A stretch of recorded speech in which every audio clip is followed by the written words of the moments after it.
الرحمن الرحیم رب اشرح لی صدری ویسر لی امری واحلل عقدۃ من لسانی یفقہوا قولی رب زدنی علما اللہم فقہنی فی الدین۔ چلیں جی، آج ہم سورہ نور کی آیت نمبر 55 کرتے ہیں۔ اب اللہ تعالیٰ اس کو آیت الاستخلاف بھی کہتے ہیں، یعنی خلافت کی بات ہو رہی ہے۔ اب اللہ تعالیٰ کہہ رہے ہیں جو لوگ تم میں سے ایمان لائے اور نیک کام کرتے رہے اور ان سے اللہ کا وعدہ ہے کہ ان کو ملک کا حاکم بنا دے گا، یعنی اس کا شان نزول پہلے دیکھ لیں۔ یعنی مدینہ کو جب یہ تھا کہ جنگ عذاب کا وقت تھا، شاید اس سے پہلے یا بعد کا خطرہ تھا، اس وقت تو مسلمان کمزور تھے، ہر وقت خطرہ تھا۔ تو ایک صحابی نے کہا کیا کیونکہ صحابی نا اس وقت جنگیں کیونکہ مدینہ میں بہت زیادہ ہو رہی تھی اور مکہ والے بار بار حملے بھی کرنے کے پلان بنا رہے ہوتے تھے، تو اپنے ہتھیار ہر چیز ساتھ لے کے سوتے تھے، ہر وقت ہی مطلب ہتھیاروں کے ساتھ ہی ہوتے تھے۔ تو ایک صحابی نے پھر حضور صلی اللہ علیہ وسلم نے کہا کہ یا رسول اللہ، کیا ہم ایسے ہی ہمیشہ خوفزدہ رہیں گے؟ تو آپ صلی اللہ علیہ وسلم نے کہا کچھ دن صبر کر لو، اطمینان کر لو۔ پھر یہ آیت اتری۔ تو یعنی دین بہت زیادہ پھیلے گا، اور وہ عورت جو پیدل مطلب بیل پہ بیٹھے گی، کسی بھی بیل پہ بیٹھے گی، مکہ تک جائے گی اور اس کو کوئی خطرہ نہیں ہوگا، بھلے زیوروں سے لدی ہوئی ہوگی، شان ایران کے خزانے ہمارے قبضے میں آ جائیں گے، مال بڑھ جائے گا اور لینے والا کوئی نہیں ہوگا۔ جب یہ آیت اتری تھی، مطلب یہ اللہ تعالیٰ کا وعدہ ہے۔ تو اب اس آیت کو پڑھ لیتے ہیں، آیت نمبر 55 کو۔ جو لوگ تم میں سے ایمان لائے اور نیک کام کرتے رہے اور ان سے اللہ کا وعدہ ہے کہ ان کو ملک کا حاکم بنا دے گا، یعنی اللہ کا وعدہ ہے کہ جو ایمان لائے اور صالح عمل کرتے رہے ان کے لیے، عام کے لیے نہیں، کیا چیزیں خلیفہ بنائے گا اللہ تعالیٰ زمین پہ۔ کیونکہ حضور صلی اللہ علیہ وسلم کی ایک حدیث پاک کا مفہوم ہے کہ میرے بعد تقریباً 12 کے قریب خلیفہ آئے، تو یہ خلیفہ تھے، حضرت بکر، حضرت عمر، حضرت عثمان، حضرت علی، اور بعد میں بھی ہوں گے، حضرت مہدی بھی ایز خلیفہ بن کے ہی آئیں گے۔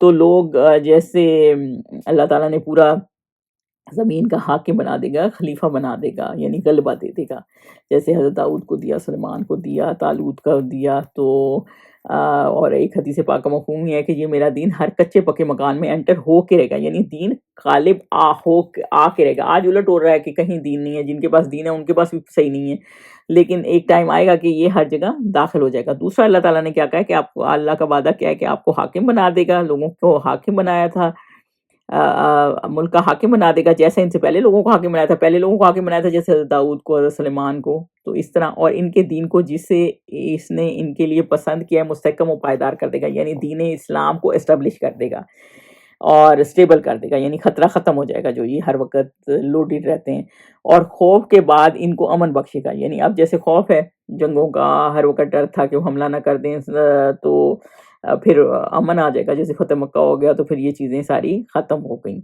اور علی بن حاتم کہتے ہیں کہ مطلب ہم نے ایک چیزیں دیکھی اپنی زندگی میں بھی، اور حضرت عمر کے دور میں تو اتنی فتوحات ہو گئی تھیں کہ آپ سوچیں کہ شام اور یہ سارے علاقے، اسپین، عراق، اور یہ سارے فتح ہوئے تھے۔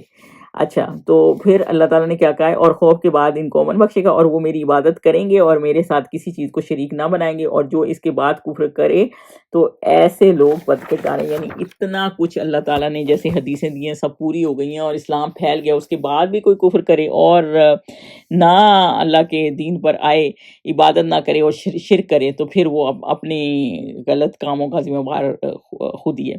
یعنی دیکھیں، ایک تو اللہ کی صفات بھی ہر چیز سے آپ کو نظر آتی ہیں، ایک تو یہ علم ہے آپ کا، ایک شرک اس طرح کا ہوتا ہے جیسے کہ آپ سوچتے ہیں کہ اتھارٹی اللہ کے پاس نہیں ہے، فلانے بندے کے پاس ہے، اس کے پاس ہے، یہ بھی ایک شرک ہی ہوتا ہے۔ ایک ہی ہوتا ہے کہ آپ منتیں مانگ رہے ہوتے ہیں، چادریں چڑھا رہے ہوتے ہیں، قبروں پہ چاہ رہے ہوتے ہیں، وہ بھی شرک فی العبادت ہوتا ہے، وہ بھی شرک ہوتا ہے۔ تو بیسیکلی اللہ تعالیٰ کہہ رہے ہیں کہ جب اسٹیبلش ہو جائے دین، پھر کفر کرنے والے جو ہے نا فاسق ہیں، حد سے گزرنے والے ہیں، اور ایک ٹائم ایسا آ جائے گا کہ اسلام کو اللہ تعالیٰ بہت مضبوطی دے دے گا۔ اور یہ ٹائم آیا بھی، جو صحابیوں کے ٹائم فتح مکہ ہو گیا، پھر اسلام کو بہت مضبوطی ہوگی، تو پھر مسلمانوں نے اپنے اندر جو ہے اتنی ملاوٹیں کر دی اور دین کو اس طرح فالو نہیں کیا۔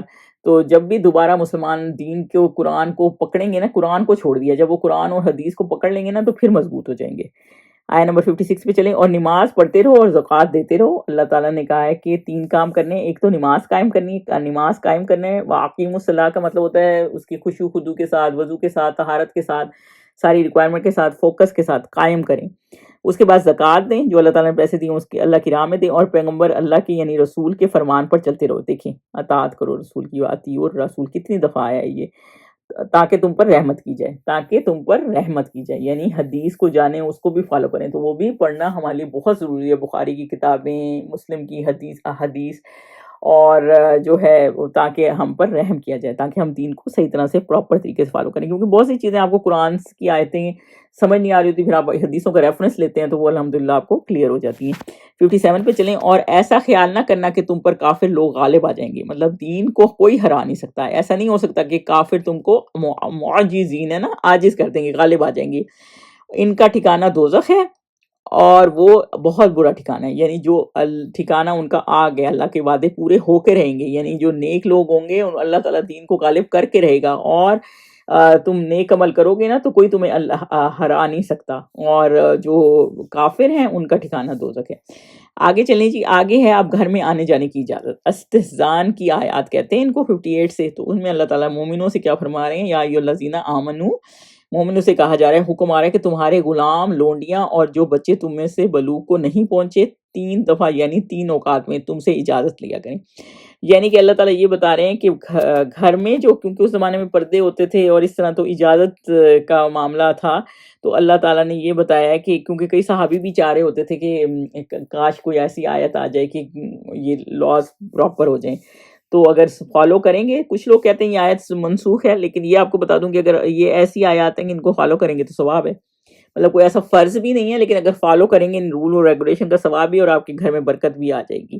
اور اسی طرح سے کچھ آیتوں کے بارے میں ایسے ہیں، جیسے ایک صحابی کا کہنا ہے کہ جیسے 3 چیزوں کو لوگوں نے فالو کرنا چھوڑ دیا ہے، ایک یہ کہ یہ والی آیت جو ہے، جو اس میں آ رہی ہے کہ گھروں کے اندر داخل ہونے کے جو رولز ہیں، دوسری جو وراثت کی تقسیم ہو رہی ہے اور غریب رشتہ دار اور غریب کھڑے ہوں ساتھ غربا تو ان کو دے دیا جائے، اور تیسری یہ کہ لوگ عزت جو ہے نا دین والے کی نہیں کریں گے، جبکہ قرآن میں ہے کہ متقی کی عزت کرو، تو لوگ مال و دولت والے کی جیسے آج عزت کرتے ہیں، تو یہ والا مسئلہ ہے۔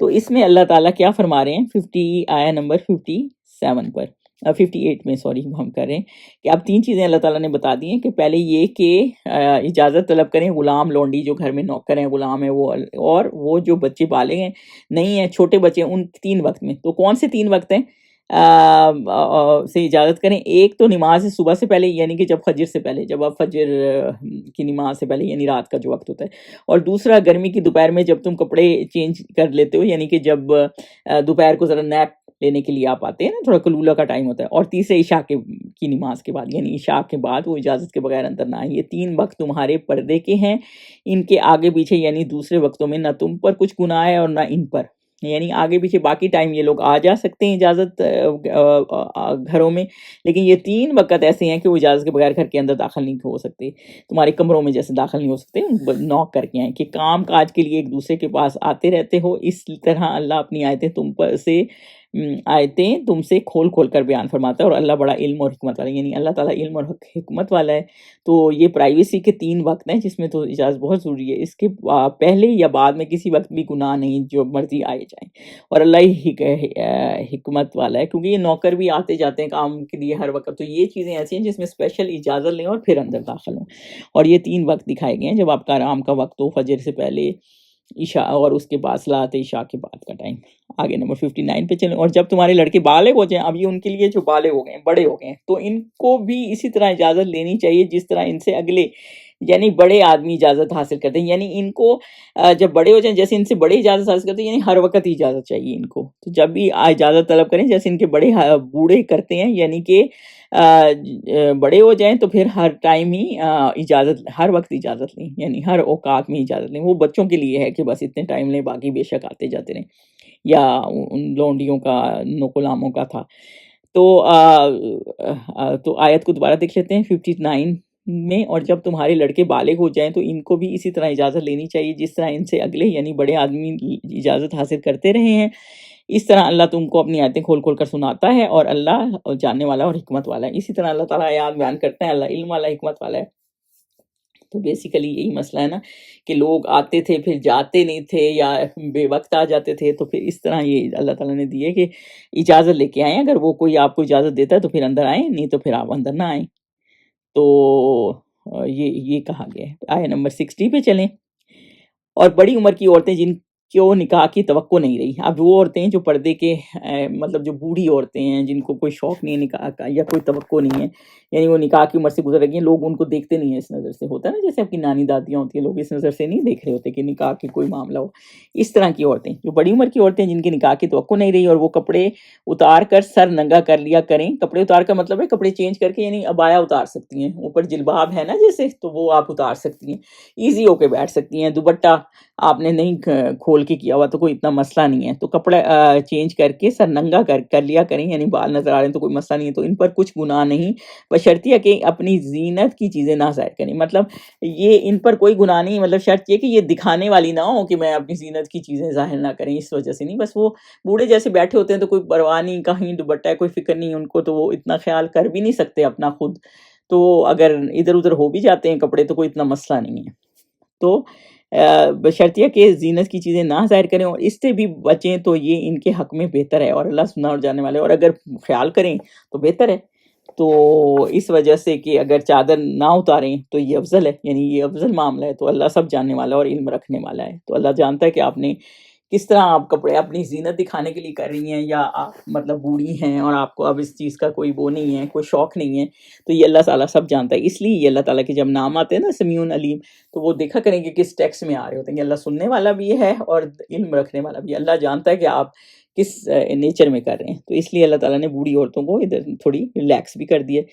61 پہ چلیں. نہ تو اندھے پر کچھ گناہ ہے، یعنی اندھے پر حرج نہیں ہے، اور نہ لنگڑے پر، اور نہ بیمار پر، اور نہ خود تم پر کہ اپنے گھروں سے کھانا کھاؤ، یا اپنے باپوں کے گھروں سے، یا اپنی ماؤں کے گھروں سے، یا بھائیوں کے گھروں سے، یا اپنی بہنوں کے گھروں سے، یا اپنے چچاؤں کے گھروں سے، یا اپنی پھپھیوں کے گھروں سے، یا اپنے ماموں کے گھروں سے، یا اپنی خالاؤں کے گھروں سے، یا اس گھر سے جس کی کنجیاں تمہارے ہاتھ میں ہوں، یا اپنے دوستوں کے گھروں سے، اور اس کا بھی تم پر کچھ گناہ نہیں کہ سب مل کر کھانا کھاؤ یا جدا جدا کھاؤ. تو بیسیکلی اللہ تعالیٰ نے اس میں یہ بتایا کہ اندھے لنگڑے کن لوگوں کو اس زمانے میں معذور تھے تو شرم آتی تھی کہ وہ کھانا کھائیں، یا کچھ لوگوں کو شرم آتی ہے اپنی بیٹی کے گھر جا کے کھانا کھائیں.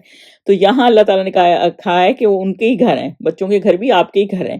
تو مریض ہو، بیمار ہو، بچے ہوں، ماں باپ ہوں، چچا خالہ ماموں بھائی، جو بھی رشتے اللہ تعالیٰ نے یہاں آپ کے قریبی رشتے سارے ہی آلموسٹ گنوا دیے، ان کے گھر کھانا کھائیں. اکٹھے مل کے کھا لیں اور اکیلے بھی کھائیں تو کوئی گناہ نہیں ہے، کیونکہ بعض دفعہ ٹائم ڈفرنٹ ہوتے ہیں. وہ اور بات ہے کہ برکت ہے اکٹھے کھانے میں، لیکن اگر اکیلے بھی کھا رہے ہیں تو آپ کھا سکتے ہیں، یا جدا جدا کھاؤ. اور جب گھروں میں جایا کرو تو اپنے گھر والوں کو سلام کیا کرو، یعنی کہ جب گھر میں جاؤ تو گھر والوں کو سلام کرو، اور اللہ کی طرف سے مبارک اور پاکیزہ تحفہ ہے، یعنی یہ آپ کو دعا ہے نا سلام ایک. تو بیسیکلی جب آپ گھر جائیں تو گھر ہو کے سلام کریں. لیکن دوسرا بھی جب آپ کو سلام کا جواب دیتا ہے تو آپ جو ہے وہ بھی آپ کو دعا دے رہا تھا، آپ اس کو دعا دے رہے ہوتے ہیں. تو یہ کتنا بہترین طریقہ ہے. آگے یہ فرمایا اللہ کی طرف سے مبارک اور پاکیزہ تحفہ ہے. اور اس طرح اللہ اپنی آیتیں کھول کھول کر بیان فرماتا ہے تاکہ تم سمجھو.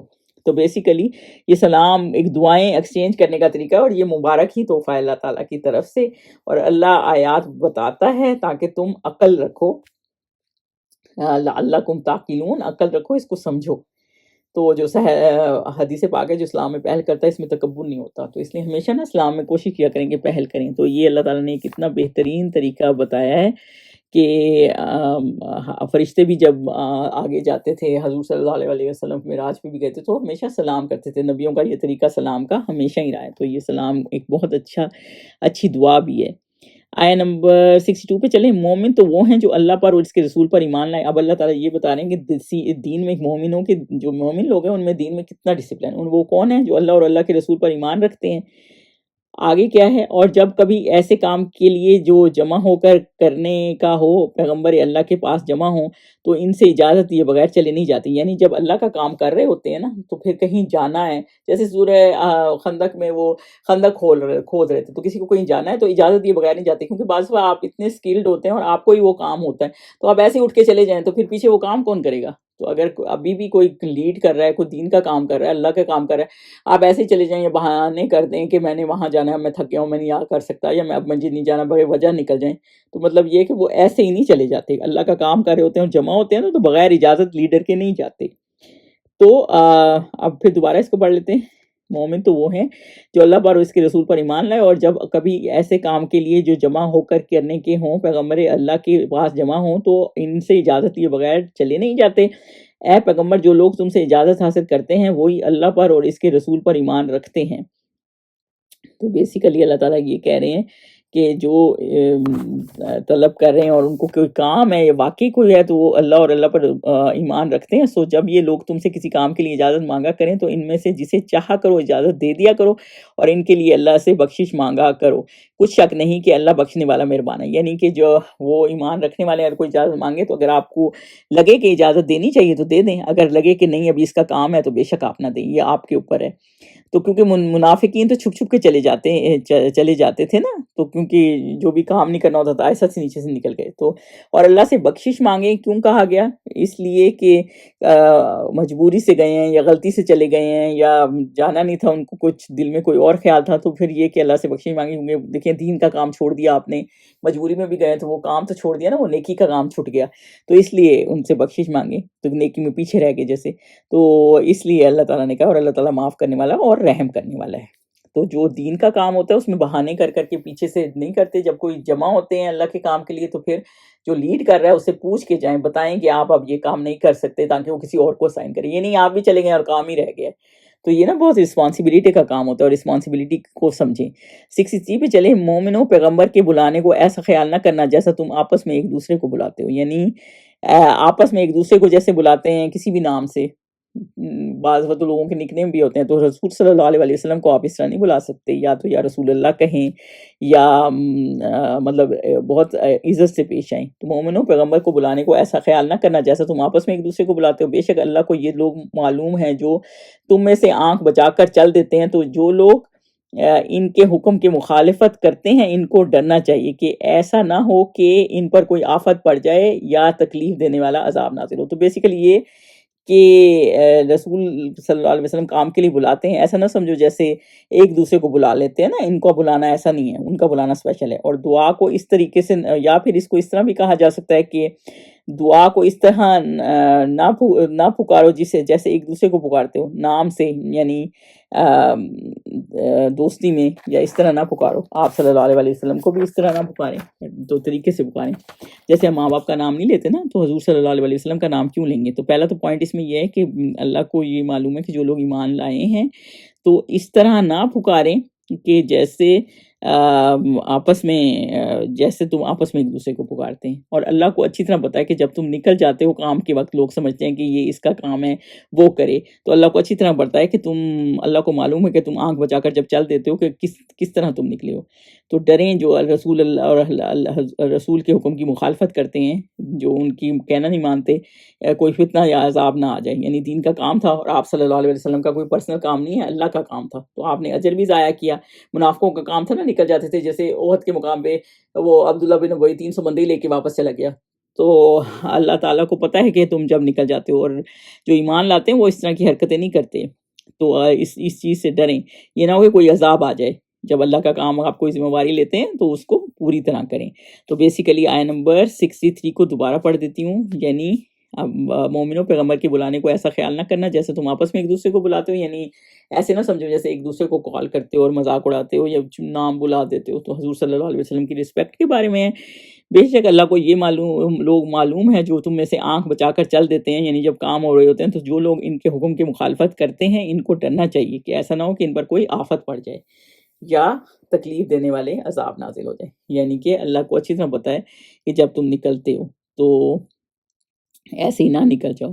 تو ڈریں اس چیز سے. جب اللہ تعالیٰ کا نیکی کا کوئی کام اس وقت بھی کر رہے ہوتے تھے مسلمان, تو پھر یہ منافقین اس میں ہمیشہ ڈرانے ڈالتے تھے, لوگوں کے دلوں میں شک و شبہات ڈال رہے ہیں. تبوک میں بھی سب کو کہہ رہے ہیں تمہارے نہ جانے سے کیا ہو جائے گا. تو اس طرح کے خیالات جو ڈال دیتے تھے نا, تو پھر یہ مسئلہ ہے. 64 پہ چلیں. دیکھو جو کچھ آسمان اور زمین میں ہے سب خدا کا ہے, جو آسمان اور زمین میں ہے جو سب اللہ کا ہے. جس طریق پر تم ہو وہ اسے جانتا ہے, اور اللہ تعالیٰ جانتا ہے کس کی کیا نیت ہے نا, کس کا کیا طریقہ ہے, تمہارے اندر کا کیا لیول ہے, ہر کسی کا لیول اللہ تعالیٰ جانتا ہے.